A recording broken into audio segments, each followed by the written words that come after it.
lahat. Ayan, happy weekend po. Time check po tayo mga idol. Ang oras ay 5 minutes bago mag alas 4 ng hapon. Ayan, update lang ako mga idol ng project namin dito sa Dagat-Dagatang Caloocan kay Sir Richard. Ayan po ang ginagawa namin.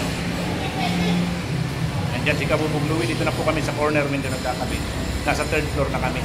Mamaya ipapakita ko sa inyo yung nasa 2nd floor. Ayan, focus natin mga idol. Ayan po mga idol Kabubog. Ayan, kung nakita nyo sa bandang corner, mayroon na yan salamin. Ang gamit namin dyan ay 6mm tempered na dark gray glass. Tempered yan mga idol Kabubog. At ito naman, yan casement window yan hanggang kataas. Ito ang update namin dito sa ginagawa namin dito sa Dagat-Dagatang Caloocan. Ayan, project namin kay Sir Richard. Nandito po kami sa 3rd floor. Yung mga dito sa banda na ito mga idol, simula 2nd floor hanggang 4th floor, tapos na namin. At doon naman sa pinakagilid hanggang 5th floor, tapos na namin mga idol. At dito na kami sa corner window. Ang corner window mga idol, kaninang umaga ginawa namin sa 2nd floor. Nandun si Kabubog Alex nagsisilang. At ngayon nandito kami ngayon sa 3rd floor. Magkakabit ng salamin. At nandyan si Kabubog Louie. Yan, pinupunasan muna mga idol bago ikabit para malinis. Kasi tingnan nyo naman sa labas. Tingnan nyo sa labas mga idol. Wala na siyang scaffold. Kaya pinupunasan bago ikabit para malinis na. At yan, nasilikon na rin namin yan sa labas mga idol ang mga frame. Ayan, pati yan salamin na yan. Diyan namin inuna. Kasi pagkakabit namin itong banda dito mga idol, sabay silikon. Saka namin kinabit yung nandun. Ayan. Dukot na ang silikon dyan ginagamit namin.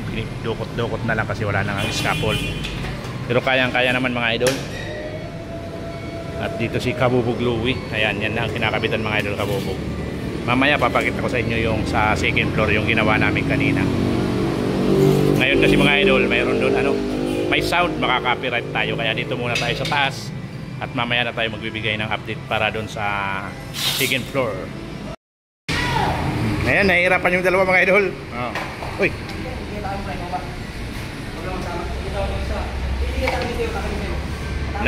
Nagdikit kasi mga idol yung salamin kasi pasayan nung dineliver namin. Inabot kami ng ulan. Ngayon, ayaw nang maghiwalay. Buti pa sila. Sana all. My forever. Buti pa ang salamin may forever. Ayan po. Nandito kami sa 3rd floor. Ayan, shout out sa mga Kabubog pala natin mga idol. Nandito daw sa malapit. Ayan, shout out. Ayan na siya mga idol.